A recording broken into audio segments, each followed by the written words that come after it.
just wanted to show everyone my progress on my dollhouse. And what you see here is the first floor.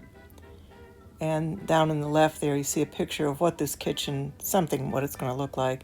That's a forced perspective box I use to show stuff. But this is going to be in proper perspective, this room. And I'm just pointing out that the finished edges on this first floor will be wood. And everything will be wallpapered. I'm not going to paint the rooms. And that's going to be the slate floor in the foyer where the staircase will be. And that's the wallpaper and rug that will be in the living room. I've already done the wooden floor, so that's finished. And I added a half an inch to the height of the rooms by putting a balsa wood stick across the top of all of it.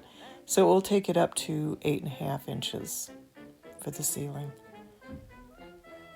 And I just wanted that little bit of extra room. And that's the wallpaper for the living room. And it will take quite a few sheets of paper to get that in.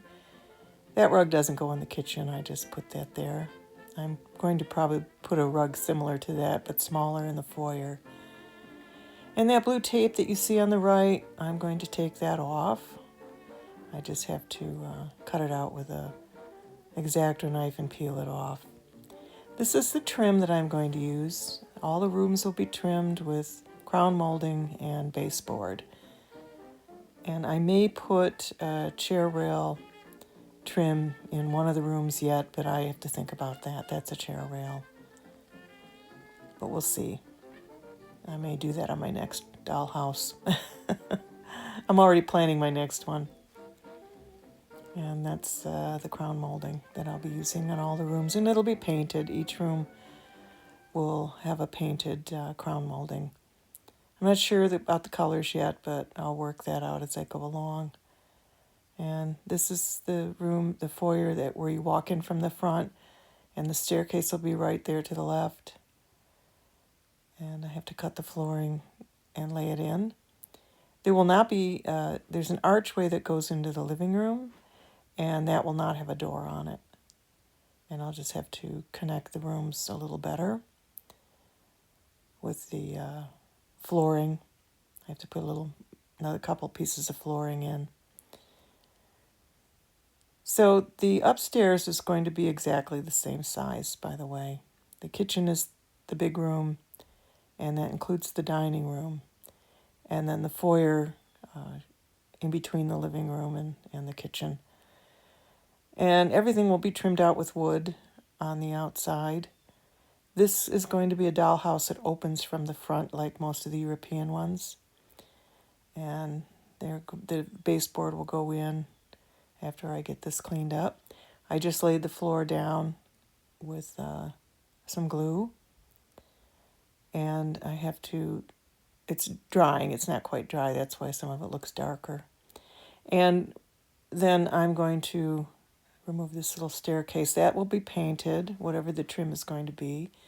And I'm going to put on all 3 walls, you see that wallpaper picture?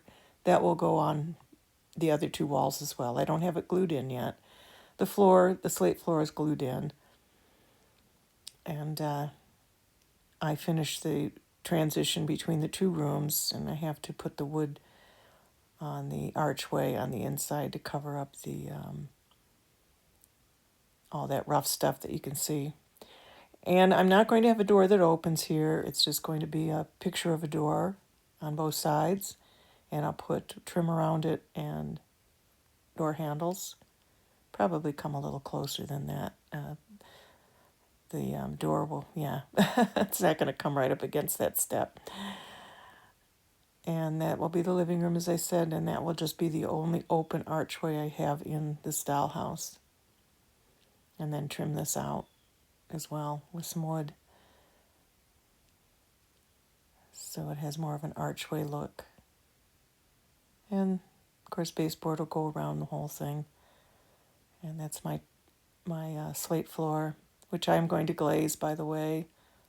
All the floors will be glazed with either matte glaze or a gloss glaze. And There you can see how I put the wallpaper against the wall, but each wall will have that same image so that you can see it. But you can kind of get an idea of what I'm getting after here.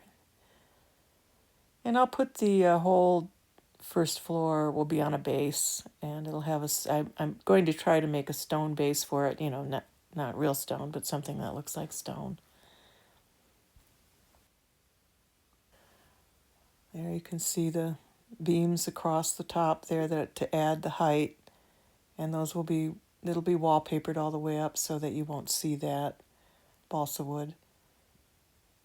And there again is the wallpaper that I'm going to use for the living room. I really love that wallpaper. It's 1930s, late 1920s up to 1935 it was produced. That's what I read.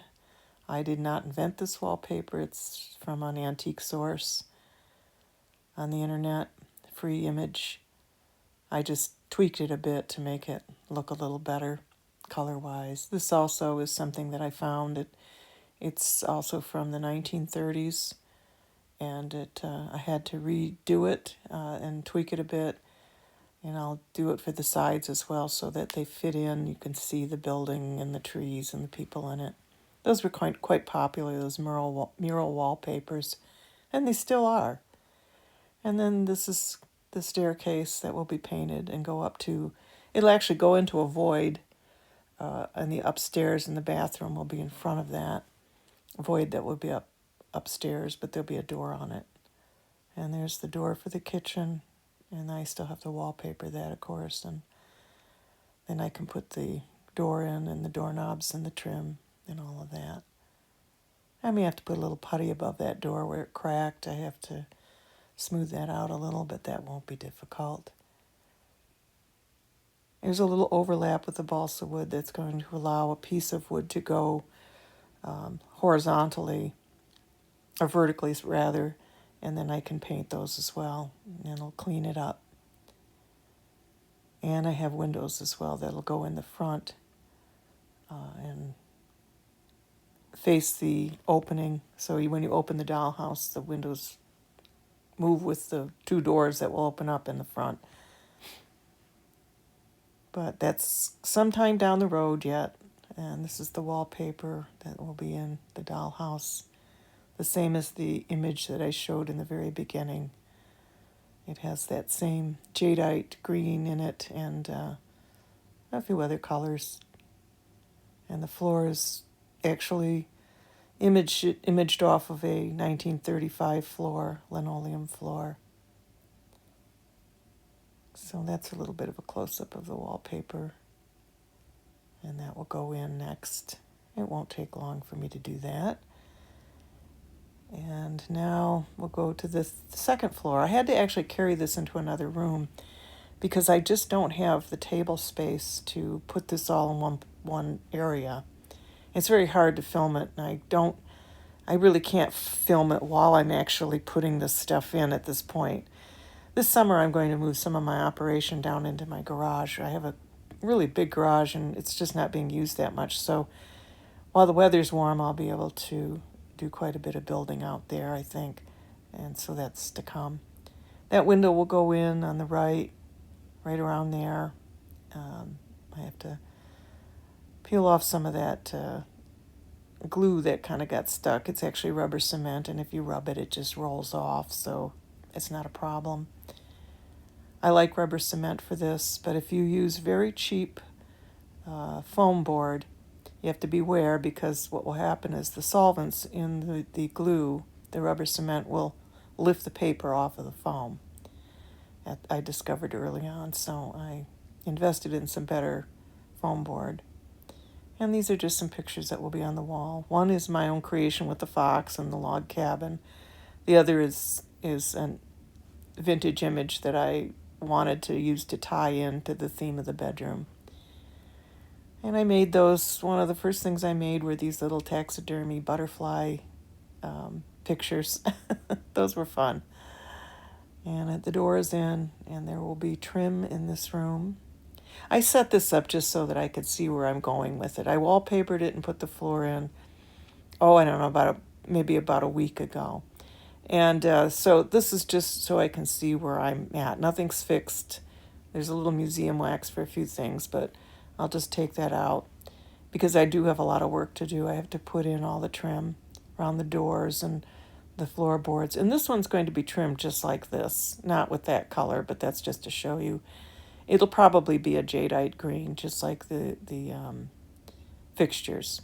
And if that doesn't work, I'll do the same color as the door to trim it out, which seems to look pretty good, that color. So I just wanted to show you, and I'll trim around the mirror and all of that, and put the shelf in after, I'll put that stuff together last of all. And there's going to be that little rug in there. I've seen in a lot of the 1930s bathrooms those types of rugs, Oriental rugs.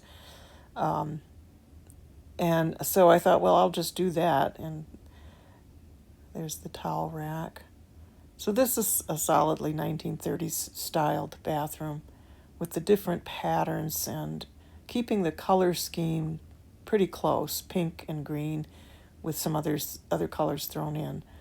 So that's basically what it's, based on, is just a color scheme, not on the patterns. It's themselves. They would mix the patterns up quite a bit, but keep the color schemes going. And that's what made this sort of a united decor. So, my mother decorated that way. We didn't have much money when I was growing up, and she put all sorts of stuff together. But what she did is she kept the color schemes going, and so somehow it worked really well and looked cozy and looked good. She was very talented like that. So that's what I'm trying to achieve with this dollhouse. This is not the dollhouse of rich people. These are middle-class people, and so we're going to stick with that theme. And it's during the Depression years. So that's also this furniture in there. The sink, the tub, and the toilet are actual cage pieces from 1935-36. And the rest of the furniture, almost all of it, I've made myself. So this is entirely handmade, the furniture in here, keeping in that same style. And like I said, I just set this up so that you could see it. I'm actually going to have a window where that little blue framed picture of flowers is going to be. That's the kind of baseboard I'm going to put in, and the molding at the top just to finish it off. I'll take all this furniture out and get that trim in. Those are the curtains for the window that will be there on the left where I have that little picture hanging. I'll put that somewhere else. And there again, there's another different pattern, There's a different pattern in the rug. There's a different pattern in the wallpaper and in the fabrics. All are different. But I'm unifying it with tans and cream colors and blues. So, and that's what they would have done. That was probably the extent, unless you were wealthy, that was the extent of your decorating ability. So, or your scope. So I have the blues, and there's a little bit of pink mixed in and other colors, but mostly it's tan, cream, and blue. And the wallpaper, by the way, is Dollhouse wallpaper. There's some trim that I put in. That's where the trim will go. I'm not sure it's going to be white. It probably won't be, but just to give you an example. That wallpaper, I found it in an antique store, and I used almost every bit of it. And so that was real Dollhouse wallpaper, and maybe some of you will recognize that. I don't know how old it was. I bought it maybe 5 or 6 years ago, actually, and it's probably 10 or 15 years old. I didn't line it up really well in that one corner. I started running out of paper, and I just wasn't paying attention, and it kind of went off. But it's okay. It'll be okay. I may have to put something in the corner to kind of distract from that. And this wallpaper is very different from the first image that I showed of this bedroom set in my perspective box. But I wanted to tie it in with more of the tans from the furniture. And there's the blue. I'm going to probably use that blue from the chest there to trim it out. And so it'll have baseboard trim and crown molding as well. And this one is going to be trimmed the same as we already talked about. And I'm going to actually put a gloss finish on the tile. And I'll take all this out and redo all of the, or not redo, but start the trim really soon. And then I'll stack the dollhouse up. And I'm going to fix all these rough edges. No one will see them. And I may even put electricity in this dollhouse. I have to wait and see. I have some kits for electricity, but I haven't, I have to figure out how to do this without making it look too obvious that I don't know what I'm doing. But I'm going to watch a few videos and try to get an idea. There's that void I was talking about behind the bathroom door. That won't be seen. It'll be no access once the ceiling is in and the roof is on. And there's just what it looks like from the view from the top. And the wallpaper does cover the balsa wood very cleanly, so you won't be able to see that balsa wood because I extended the ceilings in the upstairs as well. And I'll again trim these edges out so there'll be wood there where you see the arrow. It'll all be the same color. Well, thank you for watching. I really appreciate your input, and there's another arrow pointing out what I'm going to do, trimming it. Well, thank you again for watching. Please like and subscribe and leave a comment. Bye-bye.